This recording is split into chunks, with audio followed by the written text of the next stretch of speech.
नमस्कार मित्रांनो, स्वागत आहे आपल्या यूट्यूब चॅनलवर. आजचा आपला प्रश्न आहे समान संबंध या प्रश्नावर आधारित. बघा, 18चे गुणोत्तर 6 तर 10चे गुणोत्तर किती, असा आपला प्रश्न आहे.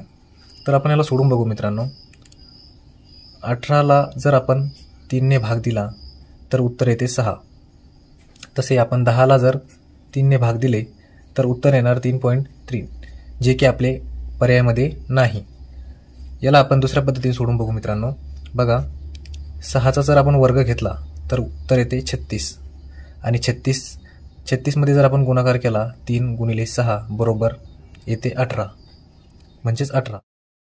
तर आपले उत्तर 10 आले पाहिजे असं आपण गुणाकार घेऊन बघू. जसं 3 गुणिले 6 बरोबर 18, तर 2 गुणिले 5 बरोबर 10. आणि मित्रांनो, आपल्याला माहिती आहे 25 हा कशाचा वर्ग आहे, तर 25 हा 5चा वर्ग आहे. म्हणजेच आपलं उत्तर येणार 5, जे की ऑप्शन क्रमांक आहे बी.